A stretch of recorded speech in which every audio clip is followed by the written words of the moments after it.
So we're gonna make some nachos in the microwave, and this is probably the easiest recipe I've seen in my life. And so with nachos, we usually add guacamole on top, but I don't have avocados at home in lockdown. It's been very hard to find avocados, so we don't have any avocados. But if you do have avocados, make some guac and pop it on the nachos. For the nachos, they're going to need some, obviously, like nacho chips, some salsa, some cheese, and any kind of vegetable that they like. And they can put as much salsa and as much cheese as they want onto it, so it's completely subjective. But again, for nachos, you need the standard cheese, salsa, whatever vegetables you like putting on. I love bell peppers in my nachos. If you have black beans or even chickpeas, you can add those as well. Definitely refried beans is a great thing to add to your nachos. I love nachos and refried beans. They're so good. And I have some nachos here. These are nacho rounds. They taste the same. If you want the triangle, then get the regular nachos, but the nacho rounds taste the same. So it doesn't really make a difference. And I have a plate, and basically to start off, we're gonna take some nacho rounds and we're gonna place them on the plate in like a circular fashion. Like, you should arrange them so that it's not like a mountain. You want it to be kind of flat. So we're just gonna take some out, and I'm just gonna pop them on the plate. And I'm making a super small portion here because my family is a little fed up with all the food I've been feeding them. Because everything I make in these videos, they have to eat. And things like nachos, it's not like you can have it for dinner. It's like a snack. And my parents are getting pretty upset that I'm feeding them so much. So, I mean, this is probably enough for maybe one person. Maybe two if you're feeding, like, you don't want to eat too much. But definitely not enough for a family. So, that's what it looks like. It looks like sev puri, kind of. So I've just kept them on a plate like that. And I've used the broken pieces as well. I've just used them like as, cover up for the areas that have some gaps. So now that those are to the side, I have some salsa. And this is store-bought salsa. If you want to make homemade salsa and use that, totally up to you, but this is easier, so I bought some salsa. And this is pretty spicy. And it's really, really good. I actually really like the salsa. It's like kind of chunky, so I'm just gonna add this on top and kind of like spread it around a little bit so it's not in one place. And you want to make sure that it gets to all the edges. You don't want any chips just sitting there unsalsad. So now that there's salsa on all the chips, and it's a nice thick layer of salsa. I love my chips with salsa. I think the best thing for your chips, like if I were to choose one thing to add on my chips, it would be salsa. Next, I'm going to add my bell peppers. These are just some red and yellow bell peppers I chopped up. And again, just put them around. I like the sweetness of the bell peppers with the saltiness of the cheese and the nachos. And of course, some cheese. This is just some grated mozzarella. You can use any kind of cheese you want. And you're just going to sprinkle this on top to your cheesiness liking. So if you like it super cheesy, add extra cheese. And this is kind of what it looks like. It's going to fall off the plate. That's what it looks like. And I'm going to put this into the microwave until the cheese melts. So it'll be around 45 seconds to a minute. And everything else will get warmed up and nice and crispity crunchy. So they just came out of the microwave and that's what they look like.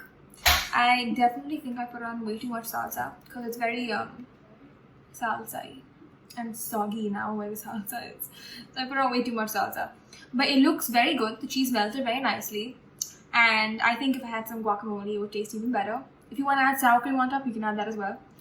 We usually don't keep sour cream at home because we don't like the taste of it, but everyone likes different things.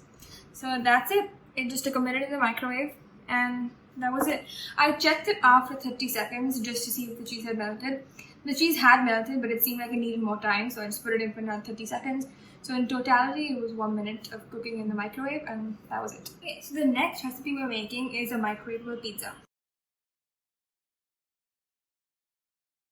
For the pizza, I did half a pizza base or half a pita because I used a pita. A 4th cup of homemade tomato sauce. Again, I used bell peppers, but they can use any vegetable they want. And I did a 4th cup of grated cheese. And here I have a pizza base. You can use pita bread, you can use regular bread if you want. You can use anything you want for the base, but I've used half a pita again because my family is getting angry of the food and because of the amount of food I'm making and they can't eat it all. So half a pita. I have some homemade pizza sauce. You can use store-bought pizza sauce if that's what your family uses. And I have some bell peppers because I love bell peppers. They're so sweet and crunchy. They just taste really good on pizza with the cheesiness in the sauce. And of course, some cheese. So the recipe says that you have to microwave your pizza base for around 45 seconds first.